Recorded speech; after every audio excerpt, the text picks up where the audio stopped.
हरि ओम। गुरु ब्रह्मा गुरु विष्णु गुरुदेव महेश्वर गुरु साक्षात् परब्रह्म तस्मै श्री गुरुवे नमः। आदो देवकी देवगर्भजननं गोपीगिरिवर्धनं मायापूतन जीवतापहरणं गोवर्धनोद्धरणं कंसच्छेदनकौरवादिहननं कुन्तीसुतापालनम् एतत् श्रीमद्भागवतं पुराणकथितं श्रीकृष्णलीलामृतं निगमकल्पतरोर्गलितं फलं शुकमुखाद्रवमृतसंयुतं पिबत भागवतं रसमालया मुहुरवो रसिका भुवि भावुका। भगवान श्री कृष्णचंद्र नारायण जी के चरण कमलों में नतमस्तक होकर के मैं ये श्रीमद् भागवत महापुराण के 10वें स्कंद का 24वां अध्याय शुरू करने जा रहा हूँ। गुरु श्री वेदव्यास जी, गुरु श्री माधवाश्रम जी के, गुरु श्री आदि गुरु शंकराचार्य जी, गुरु श्री सुखदेव जी, गुरु श्री नारद जी, गुरु श्री सुत जी को प्रणाम करके मैं ये 24वां अध्याय शुरू करने जा रहा हूँ, जिसमें इंद्र यज्ञ का निवारण, इंद्र के यज्ञ का निवारण ये प्रसंग चलेगा। श्री शुकवाचा भगवन्नपि तत्रैव बलदेवेन संयुतः अपश्यानि वसन् गोपान् इन्द्रयागाकृतोद्यमान् तदभिज्ञोऽपि भगवान् सर्वात्मा सर्वदर्शनः प्रशयावनतो पृच्छत् वृद्धानन्दपुरोगमान् कथ्यतां मे पिता कोऽयं सम्भ्रामो व उपागता किं फलं कस्य च उद्देशः केन वा साध्यते मखा एतद्ब्रूहि महान् कामो मह्यं शुश्रूषवे पिता न हि गोप्यं हि साधूनां कृत्यं सर्वात्मनां यः अस्त्यस्वपरदृष्टि नाम मित्रोदास्तविद्विषाम् उदासीनोरि वद्वर्ज्य आत्मवत् सुहृदुच्यते ज्ञात्वा ज्ञात्वा च कर्माणि जानोऽयम् अनुतिष्ठति विदुष कर्मसिद्धिः स्यात् तथा न विदुषो भवेत् तत्र तावत् क्रियायोगो भवतां किं विचारिता अथवा लोकी कस्तन्मे पृच्छता साधु भृण्यताम्। श्री सुखदेव जी कहते हैं, परीक्षित, भगवान श्री कृष्ण बलराम जी के साथ वृंदावन में रहकर अनेकों प्रकार की लीलाएं कर रहे थे। उन्होंने एक दिन देखा कि वहाँ के सब गोप इंद्र यज्ञ करने की तैयारी कर रहे हैं। भगवान श्री कृष्ण सबके अंतर्यामी और सर्वज्ञ हैं, उनसे कोई बात छिपी नहीं थी, वे सब जानते थे। फिर वे विनयावनत होकर उन्होंने नंद बाबा आदि बूढ़े गोपों से पूछा, पिताजी, आप लोगों के सामने यह कौन सा बड़ा भारी काम, कौन सा उत्सव आ पहुंचा है? इसका फल क्या है? किस उद्देश्य से कौन लोग किन किन साधनों के द्वारा यह यज्ञ किया करते हैं? पिताजी, आप मुझे यह अवश्य बतलाइए। आप मेरे पिता हैं और मैं आपका पुत्र हूँ।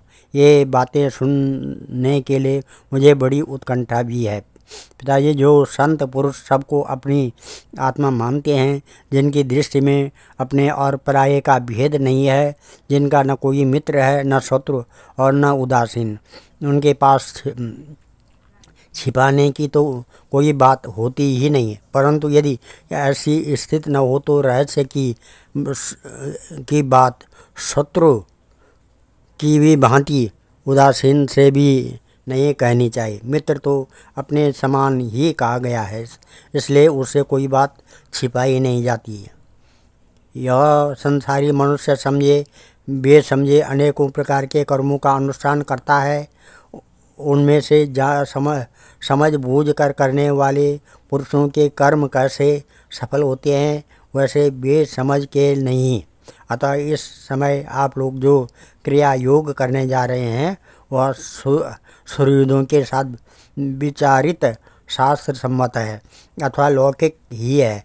मैं यह सब जानना चाहता हूँ, आप कृपा करके स्पष्ट रूप से बतलाइए।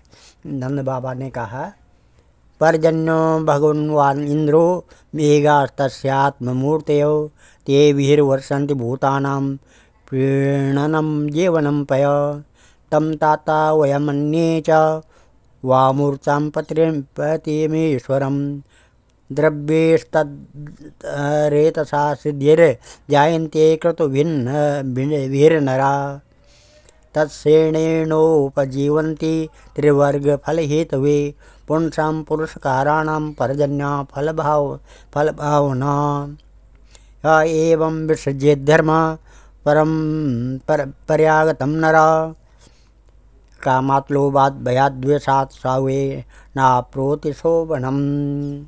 नंद बाबा ने कहा, बेटा, भगवान इंद्र वर्षा करने वाले मेघों के स्वामी हैं। वे मेघ उन्हीं के अपने रूप हैं। वे समस्त प्राणियों को तृप्त करने वाला एवं जीवन दान करने वाला जल बरसाते हैं। मेरे प्यारे पुत्र, हम और दूसरे लोग भी उन्हीं मेघपति भगवान इंद्र की यज्ञों के द्वारा पूजा किया करते हैं। जिन सामग्रियों से यज्ञ होता है वे भी उनके बरसाए हुए शक्तिशाली जल से ही उत्पन्न होते हैं। उनका यज्ञ करने के बाद जो कुछ बच जाता है उसी अन्न से हम सब मनुष्य अर्थ, धर्म और काम रूप त्रिवर्ग की सिद्धि के लिए अपना जीवन निर्वाह करते हैं। मनुष्यों के खेती आदि प्रयत्नों के फल देने वाले इंद्र ही हैं। यह धर्म हमारी कुल परंपरा से चला आया है। जो मनुष्य काम, लोभ, भय अथवा द्वेषवश ऐसे परंपरागत धर्म को छोड़ देता है उसका कभी मंगल नहीं होता है। श्री सुखदेव जी कहते हैं, बचो निशम्य नंदस्य तथा नेशम ब्रजोकसाम इंद्राय मन्युम जनयन पितरम प्राह केशवा। श्री सुखदेव जी कहते हैं, परीक्षित, ब्रह्मा, शंकर आदि के भी शासन करने वाले केशव भगवान ने नंद बाबा और दूसरे ब्रजवासियों की बात सुनकर इंद्र को क्रोध दिलाने के लिए अपने पिता नंद बाबा से कहा। श्री भगवान उवाच, कर्मणा जायते जंतो कर्मण्येव विलीयते सुखम दुखम भयम क्षेमं कर्मण्येवाभिपद्यते अस्ति चेदीश्वरः कश्चित् फलरूप्यन्तकर्मणां कर्तारं भजते सोऽपि न्याय कर्तुः प्रभुः सः। किमन्द्रेणेह भूतानां स्वस्वकर्मानुवर्तिनाम् अनिशेनान्यथा कर्तुं स्वभावाभिहतं नृणां स्वभावतन्त्रो हि जनः स्वभावमनुवर्तते स्वभावस्थमिदं सर्वं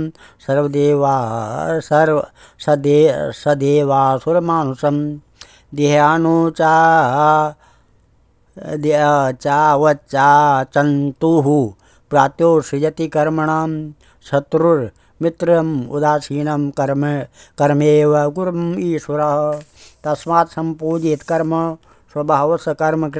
स्वकर्मकृत अंजसा येन वर्तेत तदेव सहि दैवतम् अजीवेतकरं भावं यस्त्वमन्यम् उपजीवति न तस्मात् विन्दते क्षेमं जारं नार्यसति यथा वर्तते ब्राह्मणा विप्रो राजन्या रक्षया भुव वैश्यस्तु वर्तया जीवत शूद्रस्य द्विजसेवया कृष्यवाणिर्जगोरक्षा कुशीदं तूर्यमुच्यते वार्ता चतुर्विधा तत्र वयं गोवृत्तयोनिशं सत्वं रजस्तम इदं स्थित्युत्पत्त्यन्तहेतवा रजसोत्पद्यते विश्वन् मनोन्यं विविधं जगत् रजसा च उद्दिता मेघा वर्षन्त्याम्बूनि सर्वथा प्रयास्तैरेव सिद्ध्यन्ति महेन्द्र किं करिष्यति नः पुरो जनपदा ग्रामा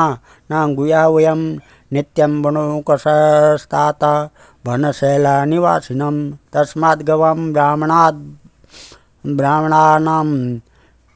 द्रैश्चारभ्यतामख य इन्द्रायागस संभारा तैरम साधितं मुख त्वच्यतां विविधा पाका सुपान्ता पायसादय सम्पाया पूप शाकुल्य शरदो हर्ष गृह्यताम्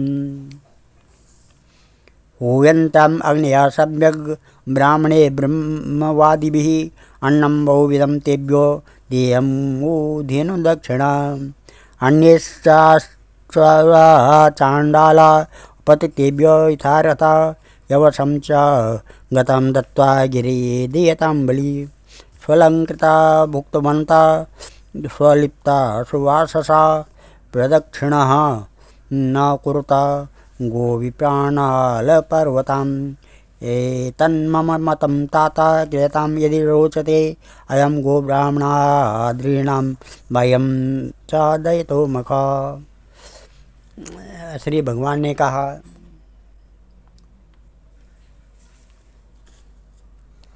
पिताजी, प्राणी अपने कर्म के अनुसार ही पैदा होता है और कर्म से ये मर जाता है। उसे उसके कर्म अनुसार ही सुख दुख भय और मंगल के निमित्तों की प्राप्ति होती है।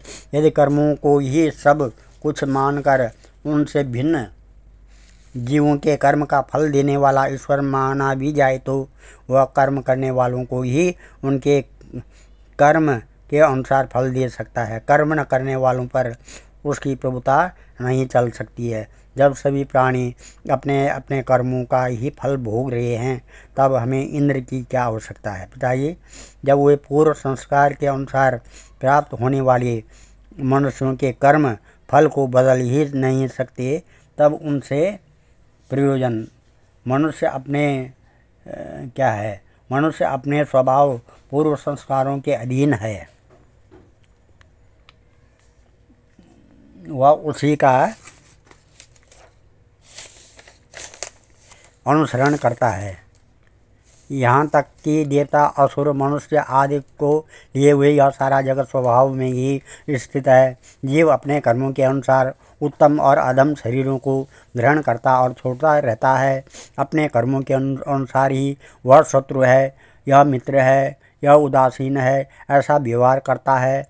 कहाँ तक कहूँ, कर्म ही गुरु है और कर्म ही ईश्वर। इसलिए पिताजी, मनुष्य को चाहिए कि पूर्व संस्कारों के अनुसार अपने वर्ण तथा आश्रम के अनुकूल धर्मों का पालन करता हुआ कर्म का ही आदर करे, जिसके द्वारा मनुष्य की जीविका सुगमता से चलती है। वही उसका इष्ट देव होता है। जैसे अपने विवाहित पति को छोड़कर जार पति का सेवन करने वाली व्यभिचारिणी स्त्री कभी शांति लाभ नहीं प्राप्त करती है, वैसे ही जो मनुष्य अपनी आजीविका चलाने वाले एक देवता को छोड़कर किसी दूसरे की उपासना करते हैं उससे उन्हें कभी सुख नहीं मिलता है। ब्राह्मण वेदों के अध्यापन से, क्षत्रिय पृथ्वी पालन से, वैश्य वार्ता वृत्ति से और शूद्र ब्राह्मण क्षत्रिय और वैश्यों की सेवा से अपनी जीविका का निर्वाह कर रहे हैं। वैश्यों की वार्ता वृत्ति 4 प्रकार की है: कृषि, वाणिज्य, गोरक्षा, ब्याज और ब्याज लेना। हम लोग उन चारों में से एक केवल गोपालन ही सदा से ही करते आए हैं। पिताजी, इस संसार की स्थिति, उत्पत्ति और अंत के कारण क्रमशः सत्वगुण, रजोगुण और तमोगुण है। यह विविध प्रकार का संपूर्ण जगत स्त्री पुरुष के संयोग से रजोगुण के द्वारा उत्पन्न होता है। उसी रजोगुण की प्रेरणा से मेघ गण सब कहीं जल बरसाते हैं। उसी से अन्न और अन्न से ही सब जीवों की जीविका चलती है। इसमें भला इंद्र का क्या लेना देना है? वह भला क्या कर सकता है?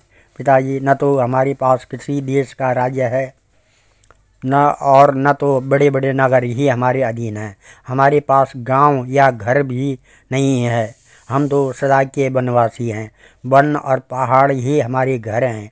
इसलिए हम लोग गौओं, ब्राह्मणों और गिरिराज का यजन करने की तैयारी करें। इंद्र यज्ञ के लिए जो सामग्रियाँ इकट्ठी की गई है उन्हीं इस यज्ञ का अनुष्ठान होने दें। अनेकों प्रकार के पकवान, खीर, हलवा, पुआ, पूरी आदि से लेकर मूंग की दाल बनाए जाएं और ब्रज का सारा दूध एकत्रित कर लिया जाए वेद पाठी ब्राह्मणों के द्वारा भली भांति हवन करवाया जाए तथा उन्हें अनेकों प्रकार के अन्न गोएं और दक्षिणा दी जाए और भी चंडाल पतित और कुत्तों तक को यथा योग्य वस्तुएं देकर गायों को चारा दिया जाए और गिरिराज को भोग लगाया जाए। इसके बाद खूब प्रसाद खा पीकर सुंदर सुंदर वस्त्र पहनकर गहनों से सजा लिया जाए और चंदन लगाकर गो ब्राह्मण अग्नि तथा गिरिराज गोवर्धन की परिक्रमा की जाए। पिताजी, मेरी तो ऐसी सम्मति है, यदि आप लोगों को रुचे तो ऐसा ही कीजिए। ऐसा यज्ञ गो ब्राह्मण और गिरिराज को तो प्रिय होगा, ये मुझे भी प्रिय है। सुखदेव जी कहते हैं, कालात्मना भगवता शक्रदर्पम जिगासता प्रोक्तम निशम्य नंदाद्या साध्वगृह्णं तद्वच तथा च वेदधु सर्वं यथा अहं मधुसूदन वाचयित्वा स्वस्यनं तद्द्रव्येण गिरिद्विजान् उपहृत्य बलिन् सर्वान् नारदताय वशं गवान् गोदनानि पुरस्कृति गिरिचक्रो प्रदक्षिणा अनस्यान् उक्तानि ते चारुय्य स्वलङ्कृता गोप्यस्कृष्णवीर्याणि गायन्त्या सद्विजाशिषा कृष्णस्त्वन्यतमं रूपं गोपविश्रमणं गता शैलोस्मिति ब्रुवन् भूरि बलिमादत बृहत् वपु तस्मै नमः व्रजजने स चक्रे आत्मनात्मने अहो पश्यत् शैलोसो रूपिणो अनुग्रहं व्यदात् येषो वजानतो मर्त्यान् कामरूपी वनोकस हन्ति यस्मै नमस्याम शर्मणे आत्मनो गवाम् इन्द्रद्विगो द्विजामखं वासुदेव प्रणोदिता यथा विधायते गोपा स कृष्ण व्रजम ययुः। श्री सुखदेव जी कहते हैं, परीक्षित, कालात्मा भगवान की इच्छा थी कि इंद्र का घमंड चूर चूर कर दें।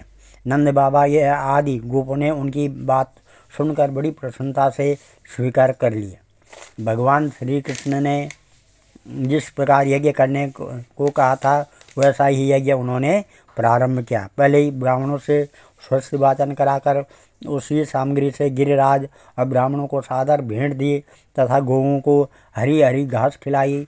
इसके बाद नंद बाबा आदि गोपों ने गौओं को आगे करके गिरिराज की परिक्रमा की। ब्राह्मणों का आशीर्वाद प्राप्त करके हुए और गोपियाँ भली भांति श्रृंगार करके और बैलों से जुती गाड़ियों पर सवार होकर भगवान श्री कृष्ण की लीलाओं का गान करती हुई गिरिराज की परिक्रमा करने लगी। भगवान श्री कृष्ण गोपों को विश्वास दिलाने के लिए गिरिराज के ऊपर एक दूसरा विशाल शरीर धारण करके प्रकट हो गए थे तथा मैं गिरिराज हूँ, इस प्रकार कहते हुए सारी सामग्री आरोगने लगे। भगवान श्री कृष्ण ने अपने उस स्वरूप को दूसरे ब्रजवासियों के साथ स्वयं भी प्रणाम किया और कहने लगे, देखो कैसा आश्चर्य है, गिरिराज ने साक्षात प्रकट होकर हम पर कृपा की है। ये चाहे जैसा रूप धारण कर सकते हैं।